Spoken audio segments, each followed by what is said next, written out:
नमस्कार दोस्तों, मेरा नाम है पंकज दुबे और आज हम बात करने वाले हैं दोस्तों टर्की के बारे में। टर्की एक अलग ही माहौल में जी रहा है। टर्की का क्या बोलना है कि अभी देखो क्या हो रहा है। इजराइल क्या कर रहा है, गाजा का बाजा बजा रहा है। अब ये हो सकता है कि आगे चल करके इजराइल किसी भी बोलते हैं ना कंट्रीज के ऊपर हमला कर सकता है। मिडिल ईस्ट में किसी को भी हो सकता है। तो सब लोग सतर्क हो जाओ। एक काम करो, सब लोग मिलकर के इस्लामिक अलायंस बनाओ अगेंस्ट इजराइल, इजराइल के खिलाफ। ये किसका कहना है? टर्की के प्रेसिडेंट एर्दोगन का। तो एर्दोगन को यह लगता है कि आप क्या कर ले, एक मजबूत इस्लामिक अलायंस बना ले जो इजराइल के अगेंस्ट में क्या करेगा, ये काम करेगा। तो ये 2014 से ही टर्की के क्या रहे हैं, प्रेसिडेंट रहे। ये नेटो कंट्री है, मतलब टर्की एक क्या है, नेटो कंट्री मेंबर है। प्लस इन्होंने ब्रिक्स के लिए भी अप्लाई कर दिया है। मतलब ये एप्लीकेशन लेकर के घूमते रहते हैं, जहां दिख गया है ले भैया डाल दे एप्लीकेशन, कहीं ना कहीं से होगा। अभी यूरोपियन यूनियन में गए थे, लेकिन बोलते हैं ना इनका वहां पे कुछ दाल नहीं गली, वहां पे कैंसिल हो गया भैया। इनको बोला नहीं, तुमको नहीं रह सकते यूरोपियन यूनियन में। उसका भी एक रीजन है, लंबी कहानी है। अब क्या है देखिए कि ये तब हो गए एकदम फ्रस्ट्रेटेड। इनको लगता है कि मिडिल ईस्ट का कोई अगर मसीहा है तो हम हैं, टर्की है, उसके अलावा कोई और नहीं है।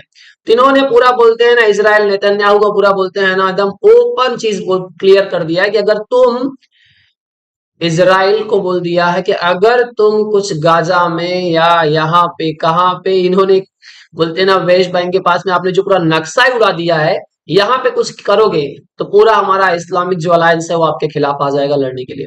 तो अब ये देखिए, अगर ये इस्लामिक अलायंस अगर बनता है इन फ्यूचर, तो उसमें दो कंट्रीज का बहुत ज्यादा महत्वपूर्ण रहेगी, एक टर्की और एक पाकिस्तान। पाकिस्तान क्या है, न्यूक्लियर कंट्री है।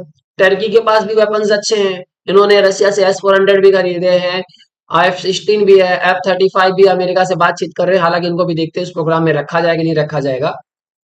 अब इनका कहना है कि देखिए, जैसे ही ट्रंप जीत करके आएंगे, अब ट्रंप ने तो ओपन बोल दिया है कि जैसे मैं आऊंगा वैसे ही बोलते हैं ना फिलिस्तीन और इजराइल का युद्ध खत्म होगा, यूक्रेन और रशिया का युद्ध खत्म हो जाएगा। लेकिन बोलते हैं ना ट्रंप, बोलते हैं ना दम ईरान विरोधी आने जाते हैं। ईरान विरोधी अगर किसी को लिया जाए तो क्या आते हैं, ट्रंप आते हैं। अब ट्रंप जब जैसे बोलते हैं ना प्रेसिडेंट मिल जाए बन जाएंगे, तो इजराइल पूरा खुला सांड हो जाएगा और सींग लेकर के ना जिसको मन करेगा वैसा चौंकेगा। ऐसा कहना है किसका, टर्की का। तो हम लोग क्या कर लेते हैं, इस्लामिक अलायंस बना लेते हैं कि अगर इजराइल कुछ करेगा तो सब मिल करके मारेंगे। अब क्या देखिए, 1917 का मैप देखने जाओ तो ये पूरा फिलिस्तीन था जो आप ग्रीन देख रहे हो। फिर 1948 में अंग्रेजों ने इसको इस तरह से बांट दिया। फिर 1967 में ये हो गया, 1995 में ये हो गया, 2024 में मैग्नीफायर लेकर के ढूंढना पड़ रहा है कि भैया फिलिस्तीन बचा है कि नहीं बचा है ना। इसका ही प्रयोग होगा तभी पता चलेगा। मतलब धो धा करके जितनी बार लड़ते थे ये लोग, उतनी बार इजराइल धो धा करके पूरा साफ कर दिया है। अब यहाँ पे टर्की का कहना है कि देखिए हम तो नेटो कंट्री का मेंबर ही हैं। अब हम क्या हैं भाई साहब, मसीहा हैं किसके, मुस्लिम कंट्रीज की। तो सबको संभालने का, सबको सुरक्षा देने का काम हमारा है। अब यहाँ पे ये पाकिस्तान से भी डिस्कस कर रहे हैं। अब देखिए, इजराइल जो इंडिया का फ्रेंडली कंट्री है, तो दुश्मन का दुश्मन तो दोस्त बन जाता है भाई साहब। तो यहाँ पे अब इजराइल बोलते हैं ना इंडिया का दोस्त है, तो पाकिस्तान का तो दुश्मन अपने आप बन गया ऑटोमेटिकली। अब ये देखिए विवाद कैसे बढ़ा। तो फिलिस्तीनिया और टर्किश के जो ऑफिशियल्स थे उन्होंने क्या बोला कि एक टर्किश अमेरिकन विमन थी जिसने क्या किया था, प्रोटेस्ट में भाग लिया था फ्राइडे को against settlement of expansion of West Bank. उसको क्या किया, इजरायली ट्रूप से मार दिया। अब देखिए यहाँ पे नेतन्याहू बोलते हैं ना, पढ़ा रहे थे, बता रहे थे इजराइल इजराइल के बारे में। यहाँ पे इन्होंने वेस्ट बैंक पूरा बोलते ना गायब ही कर दिया, सपा चट खत्म, खाले गाजा पट्टी दिख रहा था। तो ये लोग उस चीज का विरोध कर रहे थे कि बोलते हैं इजराइल क्या कर रहा है उस पर, जबरदस्ती क्या कर रहा है, ऑक्यूपाइड कर रहा है उस पूरे एरिया को। ये 26 साल की थी और ऐसा बताया जा रहा है कि इजराइल ट्रूप्स ने इनका क्या कर दिया, काम तमाम कर दिया। उसके बाद ये बोलते हैं ना, टर्की का ये बोलते हैं ना स्टेटमेंट आया है। तो टर्की ने बोलिया कि भैया कि हम क्या करना चाहते हैं कि इस्लामिक बोलते हैं ना अलायंस बनाना चाहते हैं, किसको स्टॉप करने के लिए, इजराइल को स्टॉप करने के लिए। फिर इजराइल के जो फॉरेन मिनिस्टर है, इजराइल का कौन है भैया, ये इन्होंने क्या बोला कि देखिए टर्की के जो प्रेसिडेंट है कौन, एर्दोगन, इनकी बात कर रहे हैं। तो बोल रहे हैं ये कुछ कर नहीं रही है, अपने लोगों के अंदर बोलते हैं ना इसराइल के खिलाफ एक आग भड़का रहे हैं, एक नफरत भड़का रहे हैं।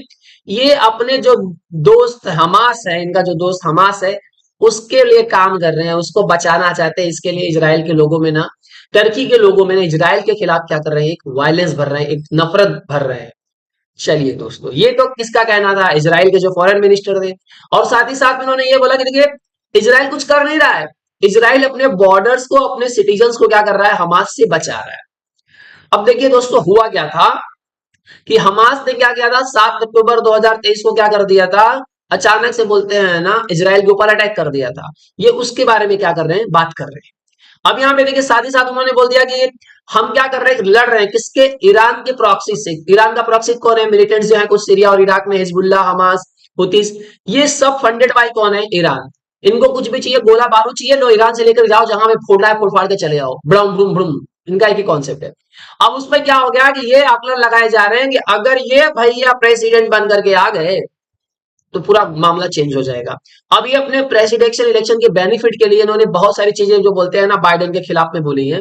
इन्होंने बोल दिया देखिए, जो अमेरिकन लोग टैक्स भरते हैं, वो टैक्स भरते हैं, उससे हम क्या करते हैं, वेपन्स खरीदते हैं, और प्लस पैसा हम किसको दे रहे हैं, अरे यूक्रेन को दे रहे हैं। तो हम यूक्रेन को क्यों दे पैसा, हमारे नागरिक क्या कर रहे हैं, टैक्स भर रहे हैं, हम उनके लिए अच्छे अच्छे काम के लगाए, हम यूक्रेन को क्यों दे। ये सीधा बोलते हैं ना बाइडेन के सर पे एक चमाटा मार दिया। और प्लस इन्होंने बोला कि हम बोलते हैं ना बाइडेन ही ये पूरे बोलते हैं ना फसाद की जड़ है।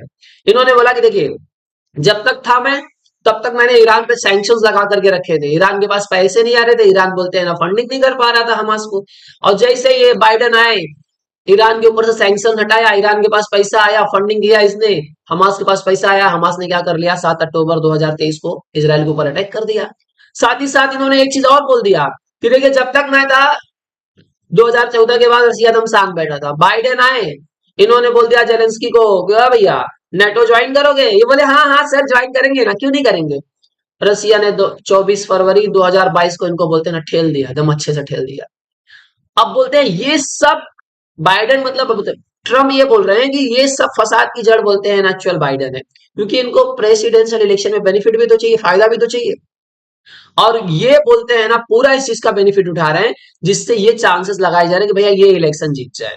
और हाल में अपने आपने देखा होगा कि पुतिन ने भी गेम कर दिया था, डोनाल्ड ट्रंप के लिए ही बोलते हैं ना एक अलग स्टाइल से बोल दिया कि मैं कमला हैरिस को बोलते हैं ना भाई साहब समर्थन देता हूं। हालांकि माहौल बन गया, लोगों ने बोला कमला हैरिस मतलब, कमला हैरिस लगता है पुतिन का बातचीत चल रहा है, मतलब कमला हैरिस पुतिन को सपोर्ट कर रही है।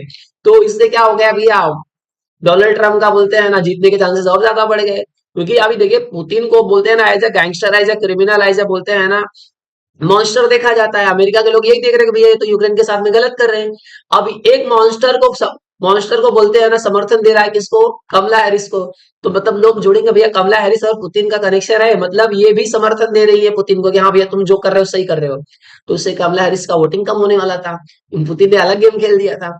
तो ये आप क्लियर समझ पा रहे हो कि टर्की को एक तरीके का ना बोलते हैं ना भयानक डर सा हो गया है कि अगर ट्रंप आ गए तो इजराइल खुले सांड की तरह घूमेगा और जिसको मन करेगा उसको चौकेगा। तो उसके पहले भैया हम लोग क्या कर ले, एक इस्लामिक अलायंस बना करके बैठ जाएं, क्योंकि ये लोग तब तक इजराइल को कभी नहीं हरा सकते जब तक यूएस का उसको सपोर्ट है। जब तक अमेरिका सपोर्ट करते रहेगा इजराइल का, तब तक ये कितना भी चाहे ना तो भी नहीं लड़ सकते। और वैसे भी बोलते हैं ना ये लोग नहीं लड़ सकते, अमेरिका का सपोर्ट हट भी जाए तो भी इजराइल लोग को क्या करेगा, बकायदा धोएगा।